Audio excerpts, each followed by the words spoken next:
So. Guck mal, wir sind live. Da sind wir. Da sind wir. Guck mal, und Schwester Hansen hat sich verändert, ne? Schwester Hansen hat sich so verändert. Genau. Schwester Hansen mit Mütze. Ja. Moin, ihr Lieben. Moin. Hier ist Hamburg Hafen live. Liebe Grüße von Deck 7. Jo. Ja, ihr seht, der liebe Ben ist da. Ja, einfach mal spontan guten Tag gesagt. Warum hast du hier nicht einen Stuhl genommen? Ich brauche keinen Stuhl. Ach so, noch ein bisschen Beintraining am Richtig. Abend. Einfach noch mal so ein paar Kniebeugen. Richtig, ne? Kannst du auch Ja, genau, ganz genau. Ganz genau. Ne? Ja, schön, dass ihr noch mal eingeschaltet habt. Wir hatten ja heute schon eine Runde. Draußen ein bisschen Containerschiffchen zusammen mit der Britta von Brittas Hafen Podcast. Und ja, jetzt haben wir die MSC Preziosa, auch so eine täglich größtes Murmeltiernummer. Aber wir werden auf jeden Fall gleich irgendwann noch einen Gast dazu schalten. Und zwar ist der Fabian heute mal wieder ein bisschen dabei.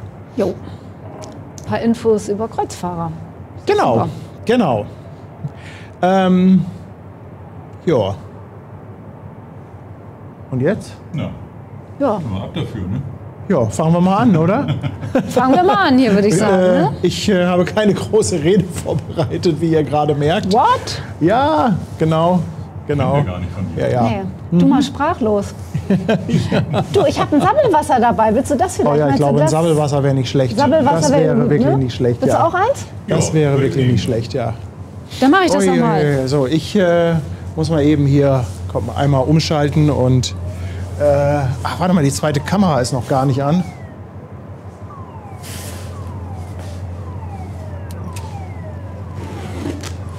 Jetzt ist die zweite Kamera auch an. Geht ja auch gar nicht hier mit nur einer Kamera. So, da haben wir die zweite. Und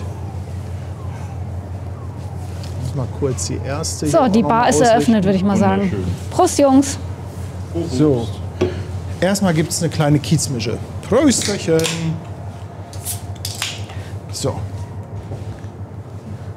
Ben, Zum Wohl. schön, dass du da bist. Freut mich, hier zu sein. Machst du eigentlich nachher noch dieses Riesenlicht hier wieder aus? Weil das ist ganz schön hell, oder? Ja, das habe ich ja nur zur Begrüßung Oh, an. und weißt du was? Dein Schild da unten ist noch gar nicht an. Mein Live-on-Air-Schild ist noch nicht an. Ja. Nein. Das geht natürlich gar nicht.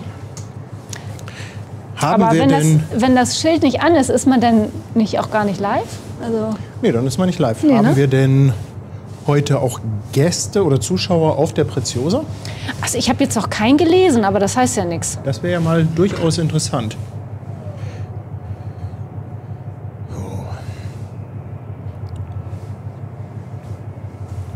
Ich muss mich erstmal hier ein bisschen organisieren. Ist aber auch immer diese Standortwechsel. Dann draußen und dann hier wieder. Jedes Mal ist das Setup so ein bisschen unterschiedlich. Durcheinander, ne? Ja, man kommt wirklich durcheinander. Es wäre schön, wenn immer alles gleich wäre. Also der Trend geht zum kompletten Zweit-Setup. Ja, aber ein gleiches Setup, das wäre schön. Ja, ja, das meine ich. Wo Also die Technik... redundant, ne? Ja, ja, ja, das wäre in der Tat sehr, sehr schön. Ja, dann haben wir aber noch ein bisschen Zeit, bis der Fabian kommt, einfach mal etwas im Chat zu gucken. Hier geht ja schon wieder die Post ab. Guck mal, Schwester Hansen ist auch da. Und dann haben wir hier Ina.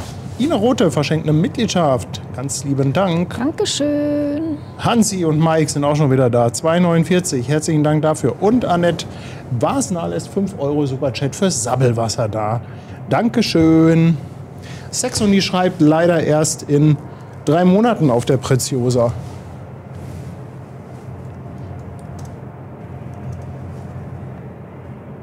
Guck mal, in der Zwischenzeit können wir ein bisschen Van Carrier gucken.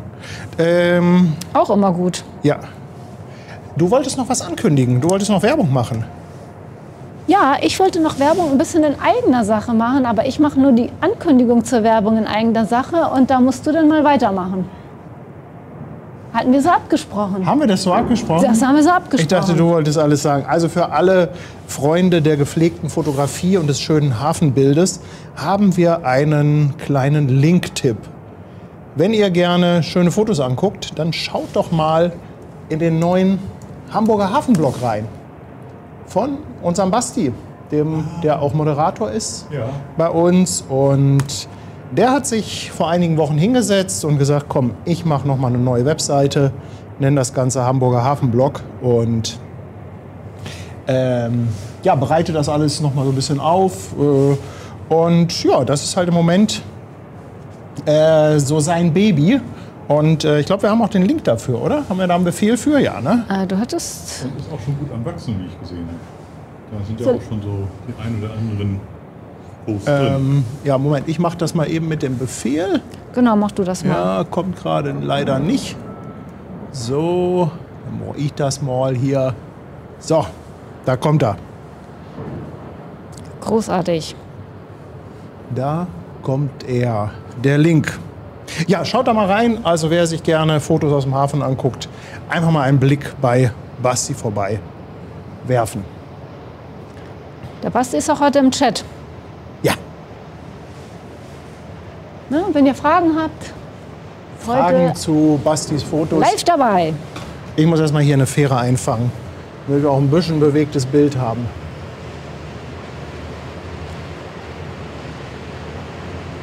Guck mal hier, Claudia sagt doch schon, der Blog von Basti ist super.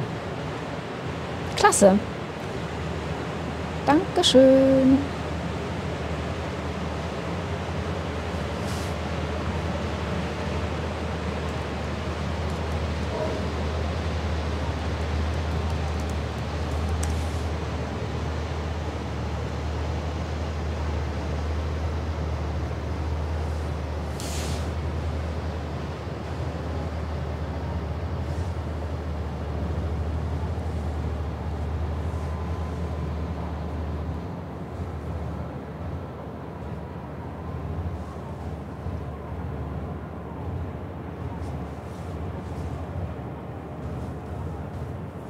Ich liebe einfach dieses Panorama. Ich liebe es. Das ist ja auch ein echter Traum. Das sieht ja zauberhaft aus. Ja, ne? Aber auch hier der Blick zur Elbphilharmonie rüber. Ich mag's total. Hattest du den Glenn mit der verschenkten Mitgliedschaft? Nee, ich habe noch gar nichts. Ach, du hast noch gar nichts. Okay, dann sage ich da noch mal ganz lieben Dank. Genau. Lieber Auch Glenn. herzlichen Dank. Und Hansi Seehund hat auch noch mal einen raus.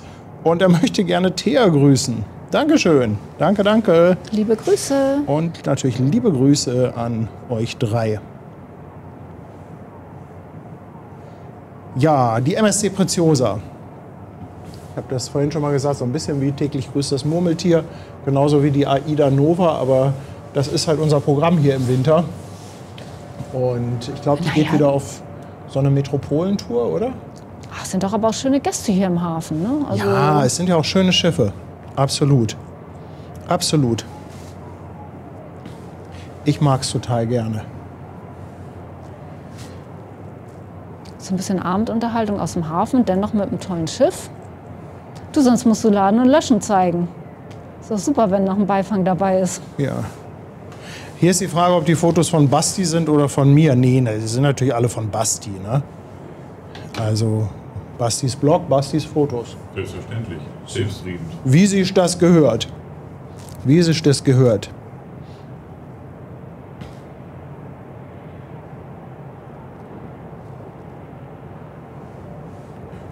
Auch der Mann, der nicht ausschlafen will. Immer früh unterwegs. Das Ja, das- ist so ein bisschen die Fotografenkrankheit. Oh, das wollte ich auch gerade sagen. Also die Fotografen, die sind immer früh raus aus dem Bett.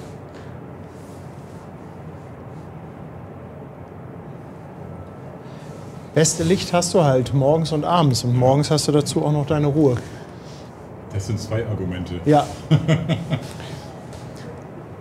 ich gehe auch lieber eher morgens raus als zum Abend.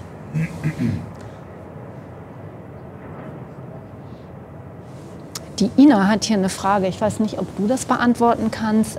Warum kann ich Supersticker und Mitgliedschaften versenden, aber wenn ich einen Superchat versenden möchte, das geht nicht? Hast du da irgendwie... Das kann ich so aus dem Stand leider nicht beantworten. Das hat meistens etwas mit den verwendeten Geräten zu tun. Ah, okay, so Handy und Tablet Handy, oder Computer. Tablet. Am besten ist immer, wenn man das alles direkt am Rechner macht. Okay. Aber kann ich leider nicht wirklich beantworten. Frank ist seit 18 Monaten dabei. Herzlichen Dank, Frank. Mit Grüßen aus Heidelberg. Dankeschön. Ralf ist seit 3 Monaten dabei. Ralf, auch an dich ein Dankeschön. Florian lässt einen Prime-Sub auf Twitch da. Willkommen an Bord, Florian. Und Petra haut 5 Euro raus, wieder einmal per PayPal. Danke dir, Petra. Dankeschön. Danny feiert 17 Monate auf dem Fischmarkt und sagt Grüße von der zweiten Hälfte der Bande aus Wasserburg. Also Wasserburg kennt bald auch jeder, oder? Mhm. Sieht aber auch schön aus da. Guck mal, Malte ist auch da, der Kanalsteurer, auch seit 10 Monaten schon da. Wahnsinn. Ja. Guck mal, und Caro schickt wieder liebe Grüße von Ares und Familie mit Dankeschön. 2,49. Liebe Grüße. Und 15 Monate von Matthias Mann. Matthias, Dankeschön. du war gestern, glaube ich, auch schon da. Ja. Der ist, glaube ich, auf Mein Schiff 6 unterwegs, hat er geschrieben, oder? Ich glaube auch, ja. Genau, ich meine, Mein Schiff 6 war er unterwegs. Ganz genau.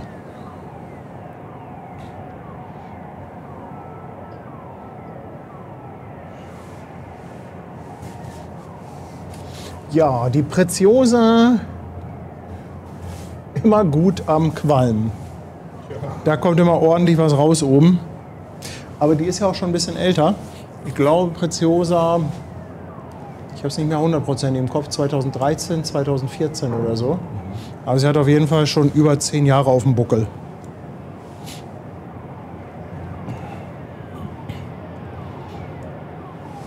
So, jetzt explodiert Bastis Block. Bringt mal den Server gleich zum Absturz. Oh. Na, so was Außergewöhnliches wäre das dann nicht, ne? Den QNAT-Server haben wir ja auch schon kaputt gemacht. Wollte ich gerade Von sagen. der Seemannsmission ja auch. Und den auch. Also ihr habt einen Server auf dem Gewissen. Ne? Oh, bloß nicht, du.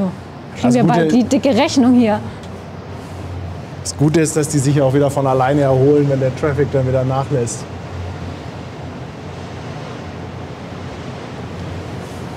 Ich glaube, die Seite von Elas haben wir doch auch zum Stillstand gebracht, oder?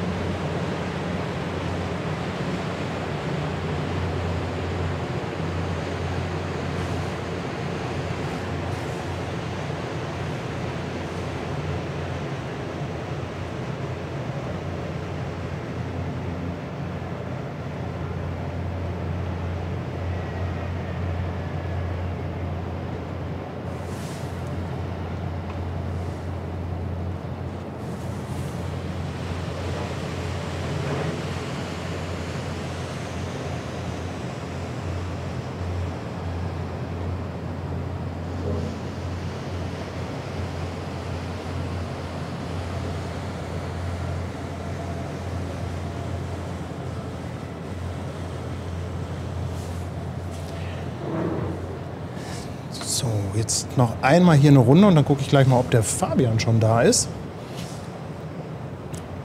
Der City Panda ist seit 6 Monaten dabei. City Panda, mit Grüßen aus Bremen. Liebe Grüße zurück. Dankeschön. Uwe Reul lässt auch nochmal 5 Euro Superchat da. Herzlichen Dank. Und nochmal Reiselust. Neu auf dem Kanal, ein Fischmarktmitglied. Und der Kreuzfahrtreporter Manuel auf der Reeperbahn. Weißt du, wer das ist? Manuel ist... Ganz genau. Manuel der- macht immer die ganz große Show am Ufer hier bei der AIDA. Herzlich willkommen. Der ist quasi der Background-Sänger von Brigittes Pfeifen. Absolut herrlich. Habe ich gestern wieder gefeiert auf dein Reel. Supi. Ach, herrlich. So, ich werde jetzt mal gucken, ob wir den Fabian hier irgendwie in der Leitung haben. Ich muss dazu mal meinen Kopfhörer aufsetzen. Und muss jetzt mal schauen. Ich muss erst mal fragen, Fabian, hörst du mich? Ja, ich höre dich. Er hört mich, Daumen geht hoch, das ist schon mal gut. Und jetzt muss ich mal unsere Zuschauer fragen, hört irgendjemand den Fabian?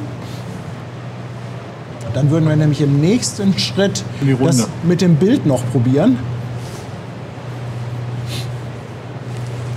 So. Ich hoffe, es klappt alles. Ja, also wenn wir Ton haben, ist das schon mal die halbe Miete.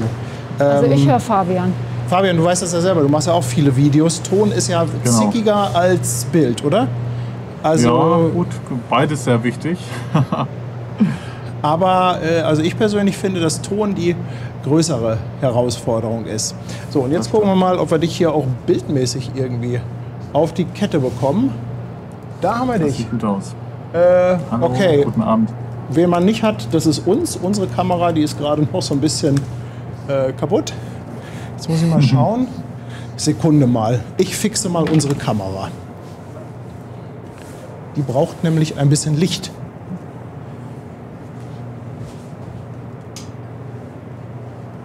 Ah. Ist noch nicht ganz scharf gestellt, aber ansonsten Licht Moment, ist ich schon habe mal dich da. gerade nicht gehört, weil ich natürlich den Kopfhörer nie auf hatte. Und Also ich finde, so sind wir super. so sehen wir doch super aus, oder? Also besser geht's doch gar nicht. Hallo, Ich weiß nicht, ob das, Autofokus. also bei mir sieht jetzt unscharf Autofokus. an. Kann ihn mal jemand anschieben? Ja, ja. Sollen wir Ben mal da hinten hinschicken? Ey, Ben, kannst du mal so ein bisschen versuchen zu fokussieren? Ist auf dem Auslöser ganz normal. Alles klar, ich drück mal halb an, ne? Einfach mal so halb drücken. Ach, guck dir das mal an. Da seid Ben! ihr. Ja, ich sag jetzt nicht, welcher Kamerahersteller das ist, weil wir wollen ja kein Bashing betreiben, oder? Fabian, schön, dass du wieder dabei bist. Freut Ja, mich, schön, freut vielen Dank mich für die richtig. Einladung. Freut mich auch sehr. Das war ja sehr, beim letzten Mal schon sehr lustig und informativ. Und heute dachte ich mir, erzähl doch mal von deiner letzten Reise. Du hast nämlich, glaube ich glaube über Silvester hast du eine richtig coole Reise gemacht, um die ich dich echt beneide. Du warst in der Arktis oder Antarktis? Ja, also weder noch, es war fast die Arktis. Es war der nördliche Teil von der Ostsee, also kurz vor der Arktis. Gerade ist ja eigentlich so eher das Antarktis-Fahrtgebiet dran. Jetzt zur Winterzeit ist dort unten nämlich Sommer. Und ich war in der Ostsee unterwegs bis zum botnischen Meerbusen, ganz nach oben. Also dort, wo die Ostsee ihren nördlichsten Punkt hat. Und das war insofern sehr speziell, dass dort alles schon zugefroren ist. Also richtig dickes Meereis und dort eben nur noch Expeditionskreuzfahrtschiffe zu dieser Zeit fahren können. Und fast kein Schiff dort unterwegs ist. Also ja, entsprechend sehr besonders gewesen. Und das Ganze mit der Hanseatic Spirit, die ja nun auch jetzt regelmäßig bei euch in Hamburg zu Gast ist diesen Winter. Was macht denn ein Expeditionskreuzfahrtschiff eigentlich aus? Ist das irgendwie eine Klassifizierung? Oder muss das eine Eisklasse haben? Muss das in bestimmte Fahrtgebiete? Ja, Weißt du das? Expeditionskreuzfahrtschiffe sind ja für die entlegensten Orte dieser Welt konzipiert und gebaut. Das ist eben, wie du eingangs schon erwähnt hattest, im Wesentlichen ist es die Arktis und die Antarktis. Also die Arktis ja ganz oben dort, wo die Eisbären sind, in Richtung Nordpol. Und die Antarktis ganz unten im Süden, dort wo sich die Pinguine befinden, in Richtung Südpol. Und da ist es schon wichtig, dass diese Schiffe eben auch eine Eisklasse haben. Und die sind dann in der Regel auch mit Zodiacs ausgestattet, also mit diesen kleinen Schlauchbooten, die dann für die Anlandung und Zodiac-Rundfahrten zu Wasser gelassen werden. Denn ja, diese Expeditionsschiffe liegen dann nicht, wie jetzt hier gerade MSC Preziosa, so an der Pier, wo jeder einfach über die Gangway rein und rausgehen kann, sondern in der Regel wird der Anker heruntergelassen und dann gehen die Gäste oder steigen die Gäste in Zodiacs ein und fahren dann an Land und haben dort ihre Entdeckung. Das ist also im Wesentlichen ein Unterschied und vor allem auch die Größe der Schiffe. Also die größten Expeditionsschiffe, die haben so 500 Gäste ungefähr an Bord. Das ist aber auch schon ziemlich viel. Ich empfehle da eher immer kleinere Expeditionsschiffe, die eher so um die 200 Gäste an Bord haben, da das mit den Zodiacs alles viel geschmeidiger läuft und jetzt in der Antarktis zum Beispiel auch nur 199 Gäste gleichzeitig an Land dürfen. Ach, das ist reglementiert dann da direkt. Sorry, ich muss mich sogar korrigieren. 100 Gäste nur gleichzeitig an Land, deswegen hat das Schiff 199 Gäste. Das ist eben in 2 Gruppen aufgeteilt ist mit dem Schiff, mit dem ich jetzt unterwegs war. Genau, das ist reglementiert und das ist auch gut so, dass es in diesen sensiblen Gebieten da nicht irgendwie einfach plötzlich 3000 Menschen dort zwischen den Pinguinen rumlaufen. Ist ja sowieso ein sensibles Thema, mit einem Kreuzfahrtschiff auch in Gebiete zu fahren, die natürlich, sag ich mal, auch naturschutzmäßig sehr, sehr wertvoll sind. Also da ist es natürlich schon gut, dass man da halt auch irgendwie ein Auge und einen Daumen drauf hat. Absolut, ja, sehe ich auch so. Diese ganzen Expeditionskreuzfahrten, mich fixen die ja total an, das wäre ja total mein Ding. Aber ist das immer gleich was 2-3 Wochen dauert? Also in welchem Rahmen gibt es das von bis? Wenn ich jetzt sage, Mensch, da hätte ich Bock drauf, womit muss ich da zeitlich rechnen? Also es gibt diese klassischen Expeditionen, von denen ich gesprochen habe, das sind im Grunde immer so die Polarexpeditionen. Es gibt auch Warmwasserexpeditionen in warmen Fahrtgebieten.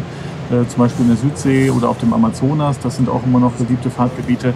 Da sind die Fahrten in der Regel schon länger. Auch die Antarktisreisen gehen mindestens 14 Tage meistens. Grönland-Expeditionen auch so 12, 14 Tage. Wenn du wirklich mal was Kürzeres machen möchtest, so 7 Tage, dann empfehle ich dir Spitzbergen. Dort gibt es teilweise Expeditionen an der Nordwestküste von Spitzbergen, die gehen 7 bis 10 Tage. Spitzbergen-Umrundungen werden manchmal auch in 10 bis 11 Tagen angeboten. Das ist aber so das Minimum, das du auch für eine Zeit einplanen solltest für eine ordentliche Expedition. Nochmal einen Schritt zurück. Erzähl doch mal so ein bisschen von deiner Fahrt. Du hast es ja jetzt wirklich selber am eigenen Leib erlebt und ich glaube, auch für dich hast du mal erwähnt, wo du ja schon die ein oder andere Kreuzfahrt auf dem Buckel hast, war das doch auch ein bisschen was Besonderes. Ja, absolut.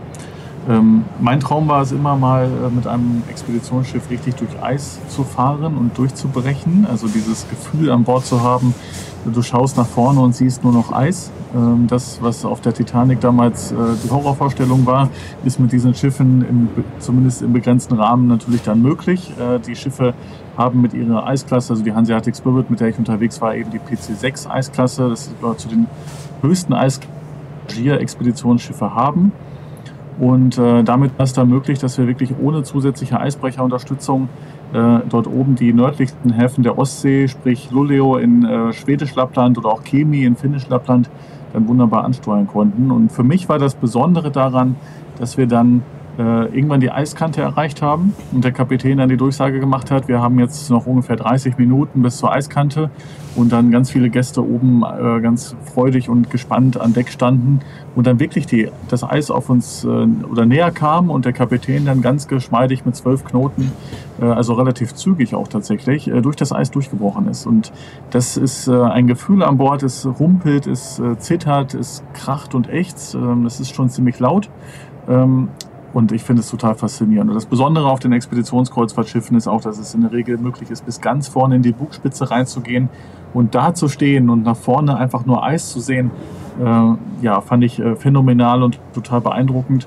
Und das ist tatsächlich ein großer Traum, der da für mich in Erfüllung gegangen ist. Denn auf diesen klassischen Expeditionen in der Arktis und Antarktis, also auf Grönland, Spitzbergen oder jetzt auch in der Antarktis, ist das nicht so häufig, dass Schiffe so viel, also mehrere Seemeilen am Stück durch Eis brechen. Ich konnte es ja so ein bisschen mitmachen auf meiner Fahrt nach Norrköping, allerdings mit einem Frachtschiff, mit der Skalar, aber ich kann das absolut bestätigen. Diese Fahrt durch Eis und vor allem auch vorher, diese Zeit, wenn du erstmal auf die Eiskante oder Eisgrenze zufährst und das langsam immer näher kommt, das ist schon Gänsehaut. Also das mit der passenden Musik ist dann Drama. Ja, absolut. Also das ist schon, weißt du, der Mensch denkt ja, wo das Wasser nicht flüssig ist, da kann man auch nicht durchfahren. Ne? Und dann da stehst du da an Deck und du siehst, okay, jetzt kommt das Eis, was passiert jetzt? Wie geht's weiter? Und dann bricht das Schiff da ganz geschmeidig und gemächlich durch. Das hat schon was. Also das war tatsächlich beeindruckend. Aber man merkt es schon im Schiff. Also man merkt schon, dass das ganze Schiff vibriert und ein bisschen am Arbeiten ist. Genau, ja, durchaus. Also gerade im vorderen Bereich. Jetzt war ich ja über Weihnachten, Silvester da, du hast es schon erwähnt. Das ist jetzt ja noch zu Beginn der Eissaison dort. Also es war noch relativ dünn, 10, 20 Zentimeter. Das friert jetzt teilweise auf 1 Meter Dicke ungefähr zu. Also Ende März ist dort so der Hochpunkt, wo das Eis wirklich richtig dick ist. Und dann brauchen auch diese Schiffe auf jeden Fall zusätzlich noch Eisbrecherunterstützung. Aber da haben die ja reichlich da oben, die dann die Fahrrinne immer wieder frei halten, nicht nur für die Expeditionsschiffe, die ja ganz selten nur da sind, sondern hauptsächlich für die Frachtschiffe, dass die Versorgung dort oben auch sichergestellt ist. Du, die Preziosa hat es heute eilig, Fabian, sehe ich gerade. Die legt schon ab. Die legt schon ab, also ich habe gar nicht mitbekommen, wie die Leinen losgehen. Ich hatte nur gesehen, dass einige im Chat geschrieben haben, geht los. Also die wollen wohl schnell weg. Ich glaube, die macht im Moment wieder diese klassische Metropolentour, oder? Richtig, genau. Ja, immer 7 Tage in die Runde, also meistens ist Zeebrugge dabei, Rotterdam, Le Havre und Southampton, das ist so die Runde. Genau, da wechseln sie immer so ein bisschen durch. Ich glaube, Aida Nova macht gerade so eine Abwechslungsgeschichte. Einmal Skandinavien und dann wieder eine Woche Metropolen. Ja. Also ist so ein Hin und aber Her, MSC fährt in der Regel immer die Metropolenroute in die Runde. Was ist denn der Unterschied MSC Aida so? was jetzt Veranstalter angeht, aber auch an Bord. Also, weil ich meine, wenn man jetzt bei beiden kann man wählen, ab Hamburg Metropolentour. Genau, ja. Also der erste große Unterschied ist eben, dass AIDA sich fokussiert auf das deutschsprachige Segment, also hauptsächlich deutschsprachige Gäste an Bord sind. Und die Reisen auch überwiegend in diesen Märkten vermarktet werden, also Deutschland, Österreich und die Schweiz. MSC geht da ja deutlich darüber hinaus, ist ja auch keine deutschsprachige Reederei. Klar, die Sprache Deutsch zählt auch zur Bordsprache, aber neben 4 anderen, also 5 Bordsprachen gibt es an Bord.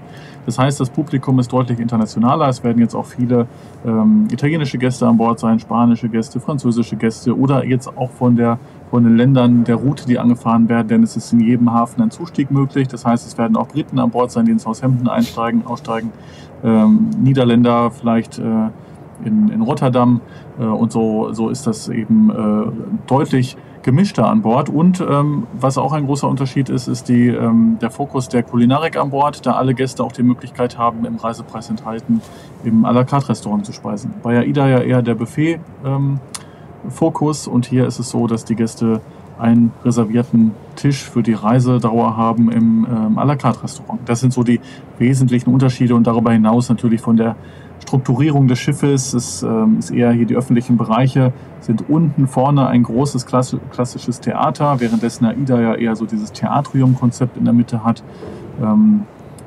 Ja, also da könnte ich stundenlang weitererzählen und die Unterschiede aufzählen. Gibt es bei dir ja auch einige Videos darüber. Du hast, glaube ich, auch ein Video über über die Tour mit der Hanseatic Spirit gemacht, oder? Gab es da nicht ein paar Vlogs? 2 Videos gibt es davon, richtig, genau. 2 Videos nur, Fabian. Mensch, warst du faul? Nee, ich habe diesmal den Fokus etwas anders gelegt und lieber längere Videos gemacht und dafür ausführlich als jetzt so mehrere kürzere. Ich probiere auch immer mal was anderes aus und insofern vom Inhalt ist es nicht weniger, sondern eher auf 2 Videos statt jetzt auf 4 aufgeteilt. Okay, ja, falls ihr da mal schauen wollt, guckt mal beim Fabian auf dem YouTube-Kanal. Mittlerweile heißt er, glaube ich, Kreuzfahrtstudio. Angefangen korrekt, oder vor etwa einem Jahr war das noch Kreuzfahrturlauber Fabian. Wer den Fabian nicht kennt, der jetzt dazugeschaltet ist, Fabian war vor 2 Wochen schon mal da, hat angefangen quasi so als Kreuzfahrt-Content-Creator, nenne ich das mal. Sehr viele Kreuzfahrten gemacht, ganz viele Videos darüber auf YouTube, auf seinem Kanal und hat jetzt letztes Jahr dann den großen Schritt gewagt und gesagt, pass auf, ich mache das Ganze zu einem Business und packe meine ganze Erfahrung, hau ich auf den Tisch und gründe ein Reisebüro in der Kreuzfahrtmetropole Bielefeld.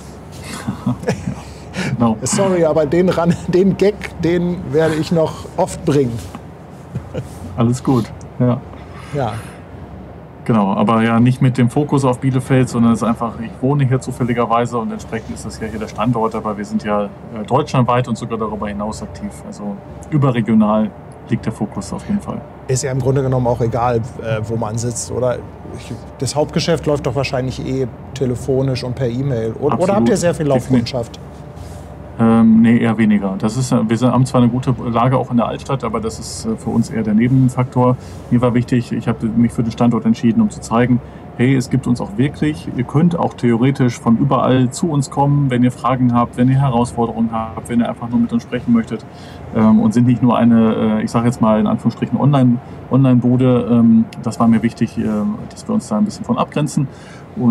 Aber viele haben das auch falsch verstanden zu Beginn in der Kommunikation. Die dachten, man kann bei uns nur vor Ort buchen und muss dafür nach Bielefeld kommen. Das musste ich dann ganz schnell aufräumen, dieses Gerücht. Also definitiv nicht. Wir sind deutschlandweit und wir haben auch viele Kunden in Österreich und der Schweiz und so.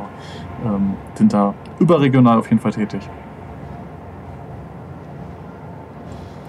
Jetzt wollen wir erstmal so ein bisschen das Auslaufen hier genießen. Die Preziosa nebelt ja ordentlich den Hafen voll.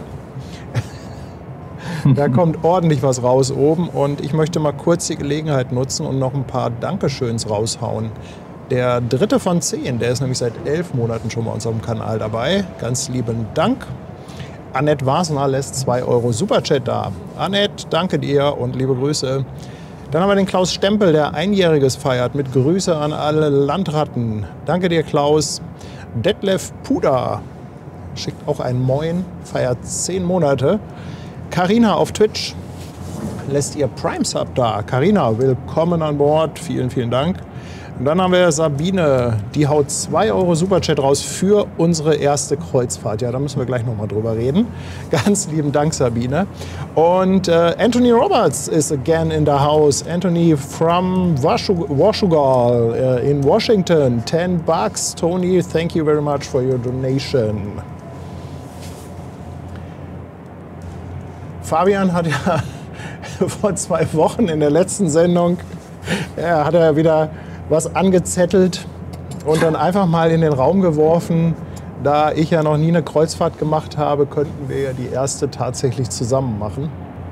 Tja, das wäre doch was. Finde ich richtig gut. Und ich habe da jetzt ein bisschen drüber nachgedacht und gestern oder vorgestern habe ich Fabian eine WhatsApp geschickt und gesagt, Mensch, eigentlich finde ich, ist das eine ganz coole Idee, erstmal sowas zusammen zu machen. Und ja. Ein Noob quasi zusammen mit einem alten Hasen. Und wenn wir das Ganze dann halt auch noch so ein bisschen für die Community schön verpacken, vielleicht das ein oder andere Video oder den ein oder anderen Livestream machen, ich glaube, das ist dann für alle irgendwie eine schöne Sache. Absolut, ja. Stellt sich natürlich die große Frage, wohin? Wir können natürlich so einen Quatsch machen, wie die Community abstimmen lassen. Also ich finde ja, wir müssten ja eigentlich ab Hamburg fahren, oder? Eigentlich wäre ab Hamburg wäre eigentlich schon cool. Finde ich auch. Und eigentlich wäre auch, sag ich mal, so Norwegen für mich persönlich vom Gefühl her.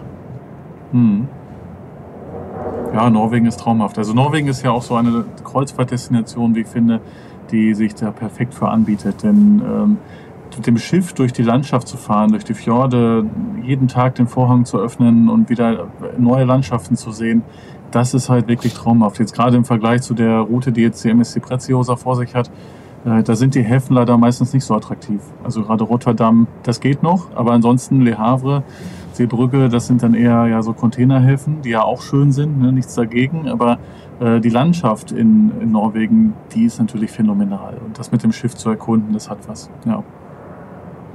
Ja, ab Hamburg nach Norwegen, das ist doch schon gar nicht so schlecht. Das heißt, wir müssen im Prinzip, eine Herausforderung wird wahrscheinlich einen Termin zu finden.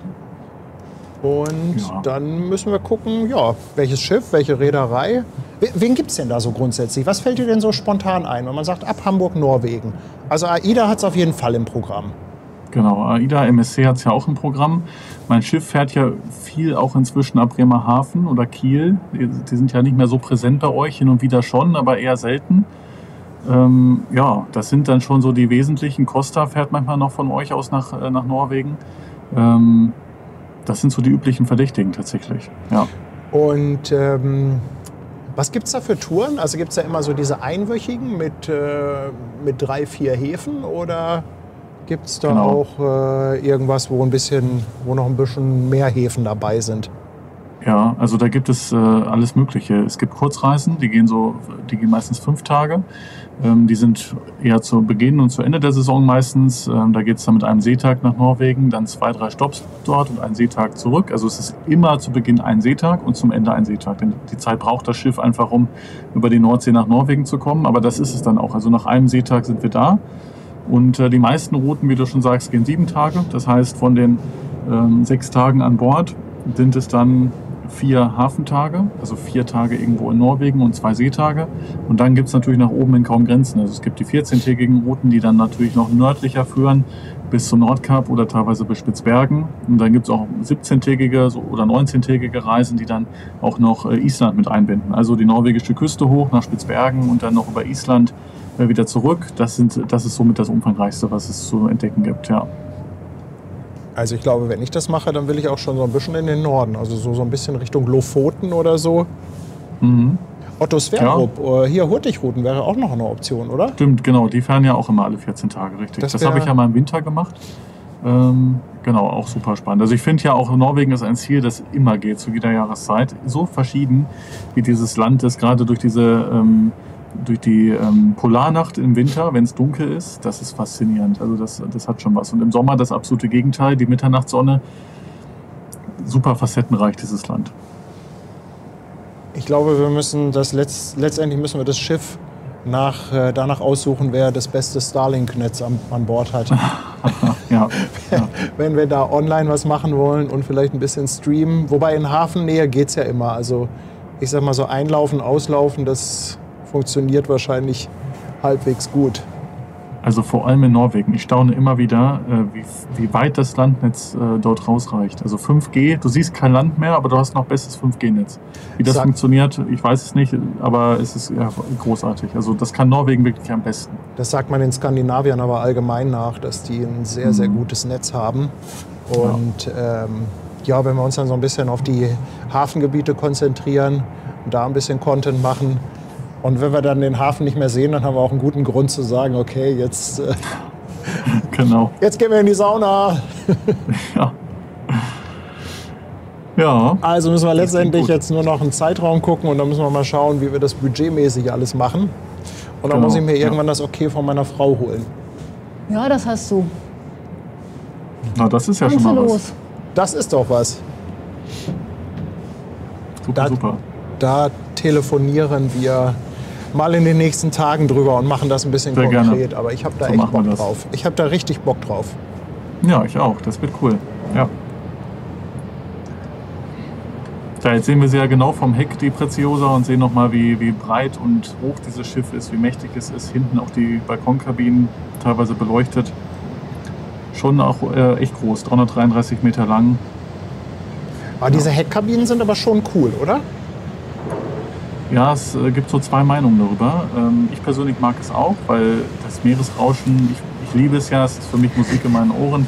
Aber es gibt auch andere, die sagen, es ist dann doch an Seetagen irgendwann zu viel. Also du kannst es halt, du machst die Tür auf und es rauscht halt laut, weil hinten die Schrauben ja diese Heckwelle, das Schraubenwasser verursachen, und das hörst du halt schon sehr stark am Heck. Und auf Schiffen, wie jetzt die Preziosa, die noch nicht mit LNG angetrieben sind, kommt es hier und da dann auch mal dazu, dass es zu Gerüchen von der Abgasentwicklung kommt.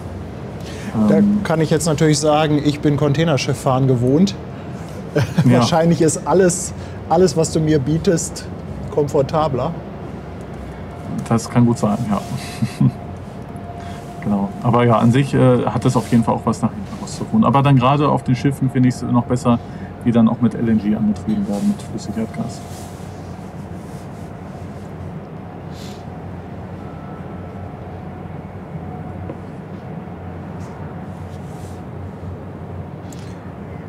Hier kommt natürlich auch der Vorschlag, Tanja müssen wir auch mitnehmen. Das Problem ist halt, dass unser einer Hund, die Scampi, die ist mittlerweile schon wirklich eine alte Oma. Die ist noch halbwegs fit, aber sie ist schon echt eine Omi.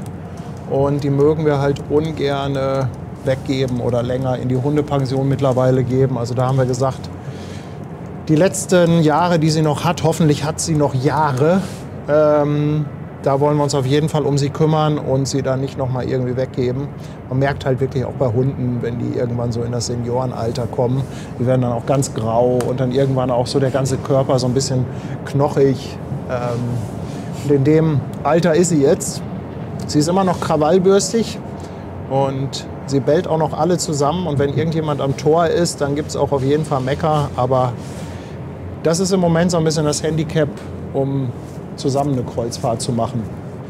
Also wir arbeiten ja dran, dass eventuell sonst bei uns jemand einhütet. Also das ist gerade so meine Geschichte. Aber ich denke, Paddy kann das mal testen mit Fabian. Können die da einen auf den Putz hauen? Und dann fahre ich mit Kirsten und Schwester Hansen. Dann macht ihr so eine Ladies-Tour? Ganz genau.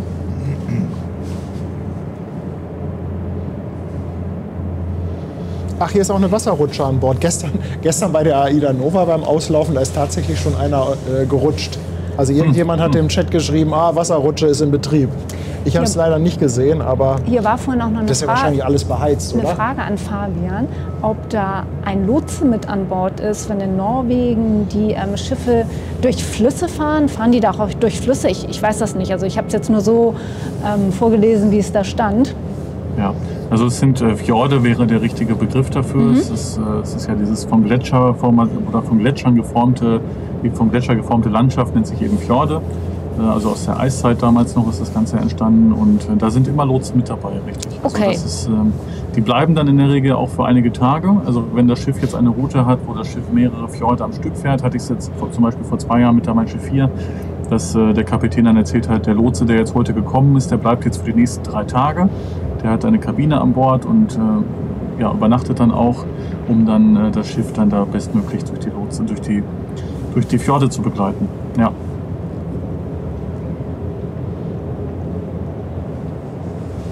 Übrigens, Paddy, du hattest die Rutsche gerade gezeigt. Das war zu Beginn des Schiffes, als es in Dienst gestellt wurde, die längste Wasserrutsche auf den Weltmeeren. Das haben dann andere Reedereien schnell wieder aufgeholt. Aber es war mal ganz offiziell die längste der Weltmeere. Ja, die hat ja mittlerweile auch schon über 10 Jahre auf dem Buckel. Weißt du, ist 2013 oder ist sie sogar noch älter? Also irgendwo in der Region ist sie gebaut worden oder in Dienst gestellt worden. Und wenn man sich mittlerweile zum Beispiel diese Icon-Klasse anguckt, also ich habe da letztens auch Bilder gesehen, ich folge ja auch auf Instagram so dem ein oder anderen Kreuzfahrtkanal. Und wenn man gerade wenn man so die Bilder von oben sieht, so Icon of the Seas, das ist ja wirklich, also das ist ja sowas von bunt, total abgefahren. Ja, ich hatte das Schiff im November gesehen, auf den Bahamas, also schon wirklich beeindruckend, ja.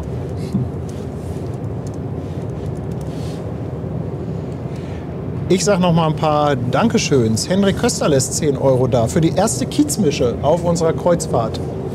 Kiezmische geht immer. Wir gehen nur an Bord, wo es Kiezmische gibt. Dann verschenkt der Micha noch eine Mitgliedschaft. Micha, ganz herzlichen Dank an dich. Cesar01 auf Twitch mit einem Prime-Sub dabei. Ich danke dir vielmals. Peter Lange ist seit 13 Monaten dabei und schickt Grüße aus dem Weserbergland. Ja, das ist ja jetzt auch nicht so wahnsinnig weit weg von Bielefeld. Stimmt. Dann haben wir Andi, unseren Sattelschlepper mit 5 Schweizer Franken. Und er schreibt, die fährt diesmal rückwärts nach Norwegen. Vorwärtsgang ist kaputt. Ja, also mittlerweile ist sie ja gleich gedreht und dann geht es auch langsam nach vorne raus mit der Preziosa. Im 3. Monat mit dem Prime Sub dabei ist KRWLNG, wie auch immer man deinen Namen ausspricht, aber trotzdem ein ganz herzliches Dankeschön. Matze schickt 2 € Superchat und er sagt, wir sollen eine AIDA nehmen mit Danny an Bord. Ich weiß gar nicht, wo der sich gerade rumtreibt. Mit Danny hatten wir auch schon mal so ein bisschen Kontakt. Der hatte so eine Phase letztes Jahr, wo er auf der Sol war und da war er mehrmals in Hamburg. Leider hatten wir ihn bisher noch nicht als Gast. Der war tatsächlich schon mal bei uns im Kreuzfahrtstudio. Da hatten wir einen Kundenabend gemacht und da war Danny da. Da war die Hütte auch voll sozusagen. Das war auch echt cool. Ach, das ist ja cool. Ja, irgendwann müssen wir den auch mal irgendwie als Gast einladen. Oder wir schalten ihn mal so dazu, wie wir das jetzt mit dir machen. Vielleicht kriegen wir das mal hin mit Danny. Dann der Klettverschluss. Noch 5 Subs auf Twitch. Ganz lieben Dank an dich. Und Rea Strickliesel ist auch wieder dabei und verschenkt auch ein Sub auf Twitch. Dankeschön. Ja, jetzt ist sie gedreht und erfahrungsgemäß heißt das jetzt gleich Hebel auf den Tisch und in wenigen Minuten ist die MSC Preziosa weg. Was ist denn das hier oben? Da ist bestimmt ein Restaurant drin, oder? In diesem Halbrund. Richtig, genau. Das ist auf der Steuerbordseite, also die wir jetzt sehen, rechts in Fahrtrichtung, das ist ein Spezialitätenrestaurant und auf der anderen Seite befindet sich die Disco, wo dann abends noch richtig die Post abgeht. Ja. Und es sind doch mal ein paar Leute an Deck und gucken etwas. Ja, das ist halt bei MSC auch viel weniger. Es wird viel weniger zelebriert, das Ablegen, das Auslaufen. Das kann AIDA halt besser, weil die deutschen Gäste das auch viel mehr schätzen und auch zelebrieren, nach draußen zu gehen, die Musik zu hören, die Auslaufmelodie, das Horn, das Typhon ertönt und so weiter. Das ist auf den internationalen Schiffen in der Regel viel weniger populär.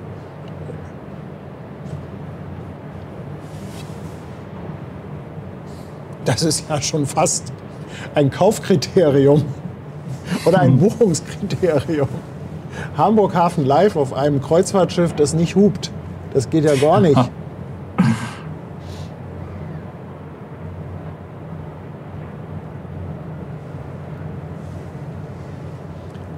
So, wann ist sie in der Elbcam? In 1,5 Stunden, ne? Ja, so circa 1,5 Stunden ist sie in der Elbcam.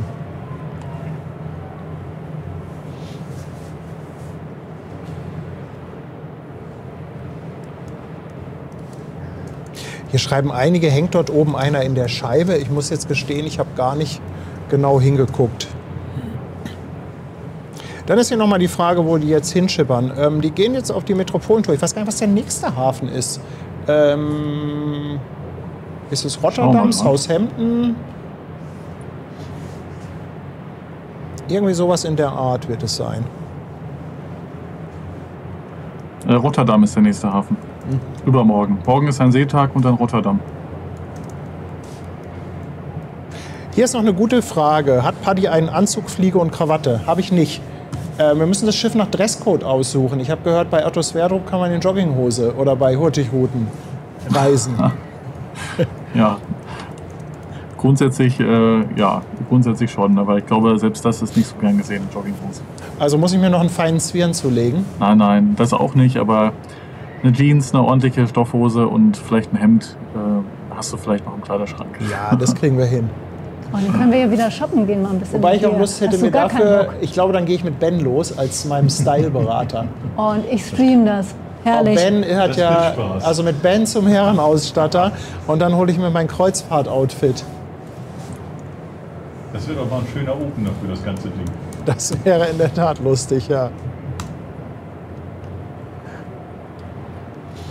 Aber wahrscheinlich wird es in so ein Outfit, dass uns dann nachher jeder auf dem Schiff kennt. Ja, das wird hanseatisch, ne?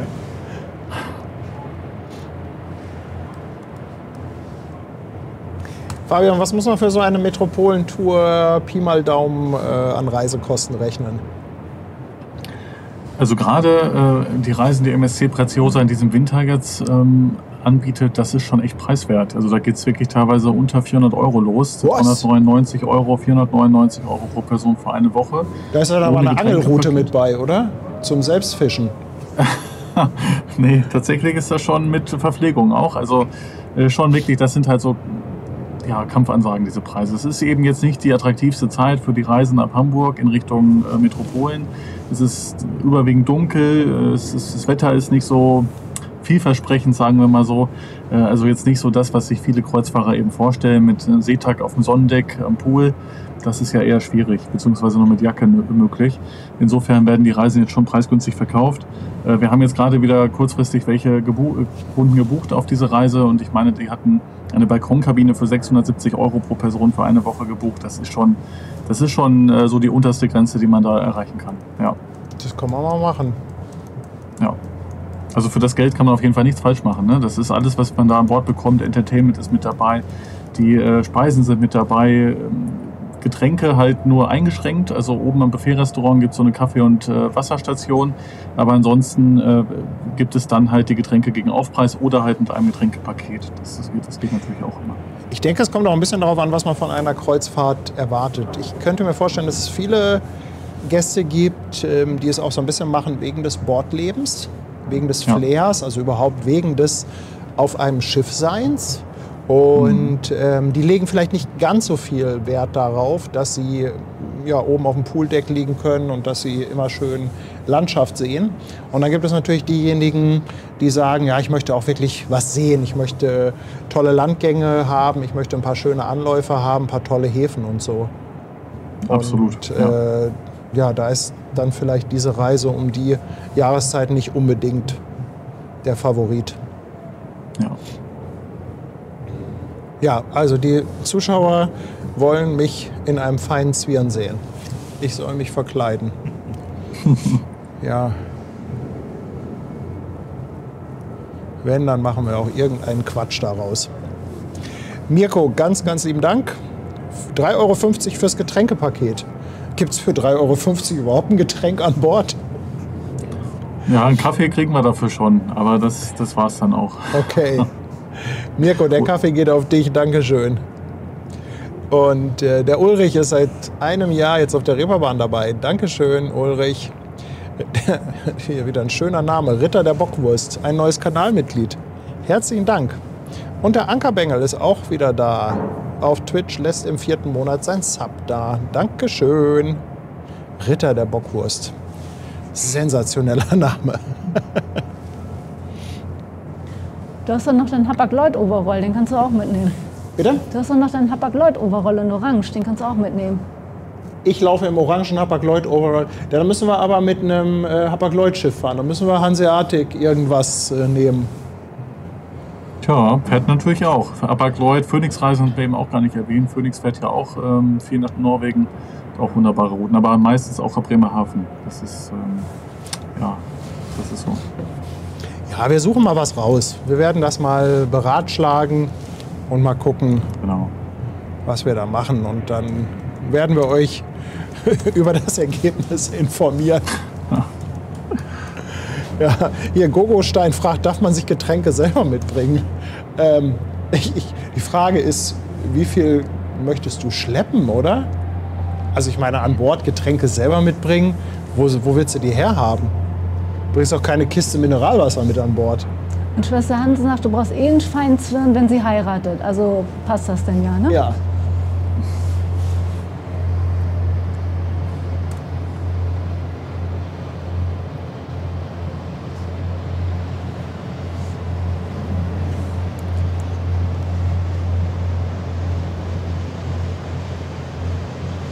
Ja, und da düst sie ab.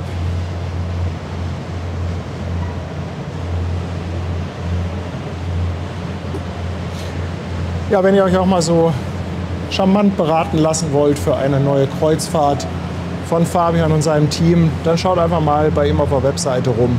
Kreuzfahrtstudio findet man, glaube ich, relativ einfach. Ansonsten haben wir bestimmt auch noch mal den Link im Chat. Genau. Und natürlich auch auf Kreuzfahrtstudio.de. Wir haben jetzt auch seit Anfang des Jahres eine neue Website, auf der ihr deutlich besser buchen könnt. Das war vorher alles ein bisschen holprig, aber das habe ich neu programmieren lassen. Also jetzt eine schöne Website, auf der gut gebucht werden kann. Und wir haben jetzt sogar noch bis zum 31.01.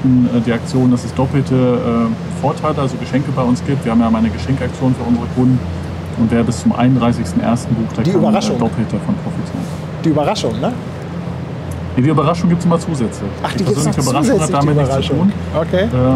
Also wir haben ab 5.000 € Buchungswert immer ein Geschenk. Aus 10 verschiedenen Optionen können unsere Kunden da wählen. Und gerade gibt es dann eben 2 Geschenke und unter 5.000 € Buchungswert gibt es jetzt sonst eben dann kein Geschenk. Und jetzt gerade bis zum 31.01. gibt es auch dann eins. Ja, das ist die Aktion zur Einführung der neuen Website sozusagen. Ja, schaut da einfach mal auf der Webseite und wenn ihr euch einfach generell so ein bisschen über Kreuzfahrten informieren wollt, einfach Lust habt auf ein paar tolle Bilder und ein bisschen Unterhaltung, dann guckt ihr euch mal den YouTube-Kanal von Fabian an. Ich glaube, da ist auch massenweise drauf. Heute kam die Frage, wie viele Videos oder Livestreams wir schon gemacht haben. Ich wusste es nicht. Weißt du, wie viele Videos du auf deinem Kanal hast? Oh, das ist auch eine gute Frage. Ich weiß es tatsächlich auch nicht. Also irgendwo kann man das ablesen, aber ich glaube, er zählt dann wirklich alles. Also er zählt dann Livestreams, Videos, Shorts, er zählt wirklich alles, was man irgendwie mal hochgeladen hat. Tja, gute Frage. Was lese ich denn jetzt hier im Chat mit Schwester Hansen und Hochzeit? Habe ich irgendwas verpasst? Ich sag nur Loveboat, ne? Loveboat. Ja. Oder haben wir einen Mann in Uniform gefunden? Nee, wir arbeiten dran. Okay. Ne? Aber wenn du den Zwirn schon mal hast, ist das ja die halbe Miete. Ach so, wenn ich, also als erstes kaufe ich mir einen feinen Zwirn, den ich zur Hochzeit von Schwester Hansen anziehen kann. Ganz genau. Ja, und wenn du da nicht mehr reinpasst, dann machen wir schön Training, wir beide. Ja. Ja. Wahrscheinlich müssen wir uns mal unterhalten, wenn ich von der Kreuzfahrt zurückkomme. Ja. So, ich hole den Fabian hier nochmal bildtechnisch mit ins Boot, damit ihr auch wisst, mit wem ihr es hier eigentlich zu tun habt. Fabian Betzendahl vom Kreuzfahrtstudio, jetzt hier zugeschaltet. Fabian, finde ich ganz toll, dass du uns hier so hin und wieder so ein bisschen als Experte zur Seite stehen möchtest. Klar, gern. Macht mir auch total viel Spaß. Allein die Schiffe zu sehen beim Auslaufen, natürlich ist immer noch mal schöner an Bord zu sein und es selbst mitzuerleben, aber hier mit euch gemeinsam das anzuschauen und ein bisschen zu moderieren und ein paar nützliche Informationen mitzugeben, macht total viel Spaß. Also vielen Dank für die Einladung wieder. Hier ist auch noch eine Frage an Fabian. Momentchen, der Thomas fragt, hallo, hab mal eine Frage. Kann man sich bei Fabian, wenn man mehr über Kreuzfahrten wissen will, ich bin Neuling in der Sache, also kann man sich bei Fabian melden, wenn man mehr über Kreuzfahrten wissen will. Ich bin Neuling in der Sache. Ja, ganz genau, aber das ist doch... Absolut. Ich glaube, genau das ist... Oder? Ich glaube, das Richtig. genau das ist Fabian, oder? Wir haben viele Kunden, die das erste Mal auf Kreuzfahrt gehen und uns anrufen oder uns eine E-Mail schreiben. Wir sind Neuling, wir wissen noch gar nichts und brauchen einfach mal Erfahrung und Vorschläge, Routen, Angebote. Da sind wir natürlich auch die Richtigen für. Eine Frage gibt es da, glaube ich, noch an dich. Celine Tablik fragt, ob man für Southampton einen Reisepass braucht, wenn man da anlegt. Ich weiß nicht, ob du da im Bilde bist. Tatsächlich ist der nötig jetzt, seitdem das mit Großbritannien alles ein bisschen schwierig geworden ist. Ja, also ein Reisepass ist nötig für die Reisen, für die Metropolenroute. Ich wusste nämlich nicht, ob es da eventuell ein Abkommen gibt oder so. Nee, leider ist er nötig.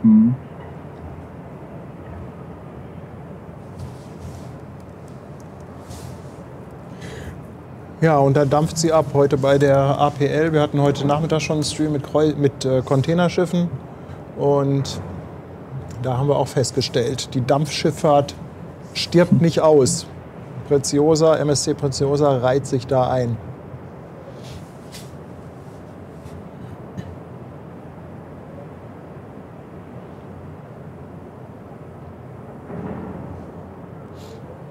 Der Miepelschubser schreibt ab 1.4. sogar ein Visum für England. Ja, das brauchst du das auch, wenn du an Bord bleibst? Das Visum dann? Weißt du das? Ich glaube schon, ja, also das ist eine gute Frage. Also den Reisepass ist auf jeden Fall auch nötig, wenn man an Bord bleibt. Aber mit dem Visum, das ist ja neu, dass es so online beantragt werden muss. Das ist eine gute Frage. Soweit, ich weiß gar nicht, ob die Informationen soweit schon da sind, denn es sind ja noch ein paar Monate bis dahin. Der Oliver schreibt es im Chat, der Pass ist für alle Gäste an Bord notwendig, auch wenn man nicht an Land will. Okay, der Pass ist das, aber war jetzt nicht aufs Visum bezogen. Richtig. Ja, ich glaube, das war auch nicht die allerbeste Idee mit dem Brexit. Aber gut, ist jetzt nun mal so.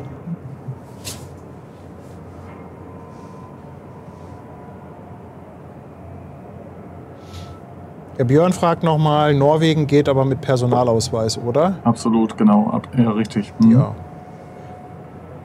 Ja, habt ihr alle keinen Reisepass, oder?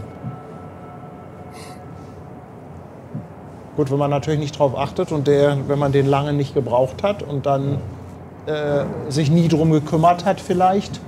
Wie lange dauert denn heutzutage ein Reisepass? Also 8 Wochen muss man doch bestimmt rechnen, es gibt oder? so einen Express, kannst du auch machen. Mussten wir doch auch schon mal für dich machen, weißt du das nicht noch?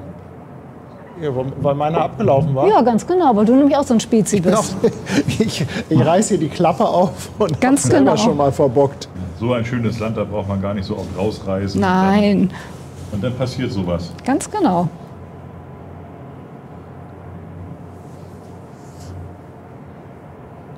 Ja, noch ein kleiner Blick auf die COSCO Shipping Aries. Die hatten wir auch vor ein paar Tagen hier. Fabian, ich würde erstmal ganz, ganz liebes Dankeschön sagen. Es sei denn, wir haben hier noch einen. Haben wir noch irgendwelche Fragen? Ist euch noch irgendwas aufgefallen? Ja, Ben und ich, wir gucken hier alles Mögliche. Also Dennis schreibt hier gerade von der Elbcam 4 bis 6 Wochen. Reisepass. Ja, sehr schön. Hat mir auch wieder viel Spaß gemacht. Vielen Dank, dass ich dabei sein durfte und ein paar Informationen dazu beisteuern durfte. Ich freue mich schon aufs nächste Mal und Paddy, wir telefonieren die Tage und sprechen mal über unsere Reisepläne. Ja, also ich würde sagen, wir telefonieren jetzt wirklich in der nächsten Woche irgendwann und vielleicht können wir dann ja das nächste Mal, wenn du dabei bist, schon ein bisschen mehr erzählen. Mal gucken, wie weit wir dann so sind. Ich bin gespannt. Aus der Nummer kommen wir jetzt leider nicht mehr raus. Ja, sehr schön. Freue ich mich drauf. Alles klar. Genau, wir machen dann Fotos von Deck 7 und Ben macht dann Stream hier oben aus dem Büro. Mit Tanja, Schwester Hansen und Peter. Und Peter, ja. und dann Peter filmt. Genau. Gott. Ja. Okay, Fabian, ganz, ganz lieben Dank und dir noch einen schönen Sonntagabend. Hau rein. Danke euch auch und natürlich auch allen Zuschauern. Und wenn ihr Fragen oder Hinweise braucht oder buchen möchtet, meldet euch gerne bei uns. Genau, einfach Kreuzfahrtstudio. Bis zum nächsten Mal. Bis dann. Tschüss, Fabian. Danke. Tschüss. Ciao.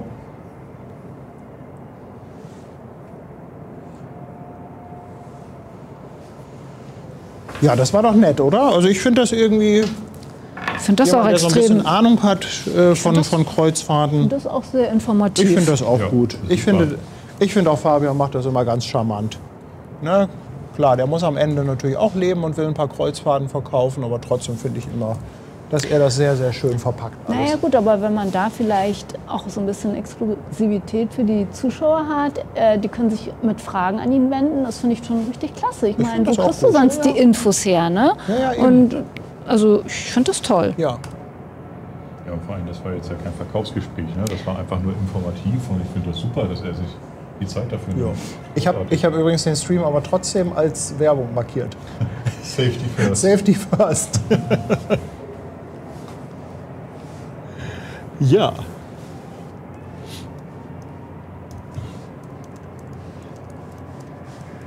Hier ist noch ein bisschen was reingekommen. Das Nordlicht haut 11,99 Superchat raus für das Outfit von Policke Hamburg. Was ist denn Policke? Ist das irgendwie Policke ist ein Oder Herrenausstatter. Policke? Ein traditioneller, also mittlerweile traditioneller Herrenausstatter in Hamburg. Alt eingesessen. Warte mal, ich muss hier mal das Mikro ein bisschen ranhalten. Ja, also Policke, da gehst du rein und da sagst du, was du haben möchtest und dann guckt er dich an und sagt, ja, 1,70 Meter, leicht untersetzt, dickliche Taille, 3. Stock. Und dann gehst du da hoch und dann sagt sie, für sie das Regal rechts. Und dauert vielleicht eine halbe Stunde, gehst du mit dem Anzug raus. Das ist irre. Die sind echt gut da. Also die sind super. Okay, vielleicht müssen wir da mal hin. Ja. Also ich sehe schon, das wird ein Mehrteiler. Oh Ben, ich bin dir so dankbar, dass du das machst. Paddy ist der Oh. schlimmste Kunde, den du dir vorstellen kannst. Nein, gar Das ist doch ganz nicht. Ich bin entspannt. ganz flauschig. Er muss Ja, nur aber das Ben. kriegen, was er will. Genau. Genau, ganz genau. René lässt auch noch mal 2 Euro Superchat da. Danke dir, René. Und er schreibt, super Sonntag, 2-mal Hamburg Hafen live und Pauli hat gewonnen. HSV hat gewonnen, Pauli hat gewonnen, 2-mal Hamburg Hafen live, alle sind glücklich. Ja, Was willst du mehr? was willst du mehr? Und wir haben sogar richtig ein bisschen Atmosphäre heute im Hafen. Ne? Vielleicht die sich da Ja, hinten. ja. Aber wir hatten ja heute schon einen längeren Stream und ich glaube, der war jetzt auch ganz unterhaltsam.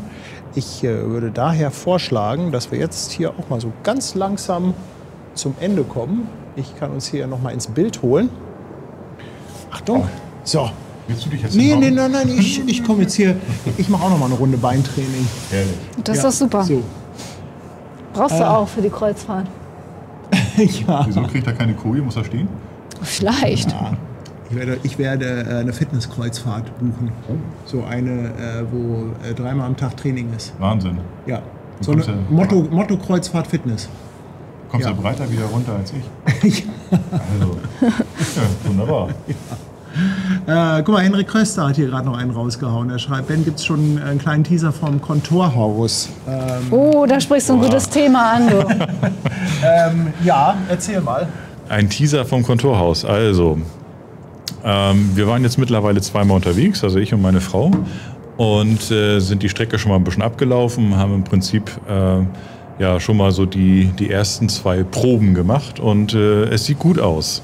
Wir haben schon mal einen Plan B für den Fall der Fälle, dass wir gegebenenfalls nicht in die Kontorhäuser reingehen dürfen oder können. Da gibt es dann auch noch was.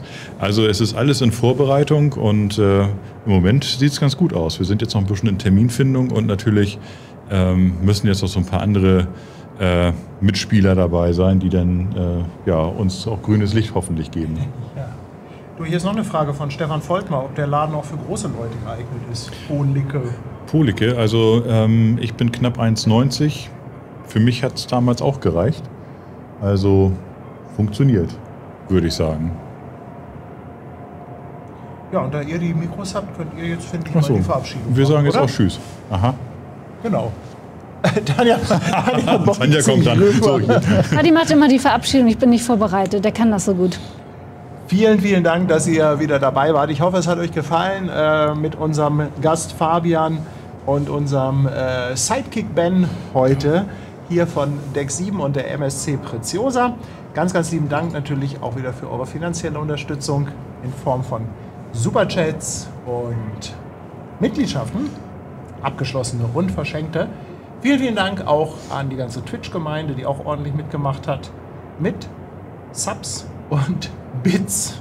Was für ein Zungenbrecher. Ich glaube, ich kriege es mittlerweile ganz gut auf die Reihe. Ja. Also auf jeden Fall ein ganz, ganz dickes Dankeschön. Natürlich auch Dankeschön an unsere Moderatoren. Vielleicht noch einmal den Tipp für das Hamburger Hafenblog von unserem Basti, wenn ihr ein paar schöne Bilder gucken wollt.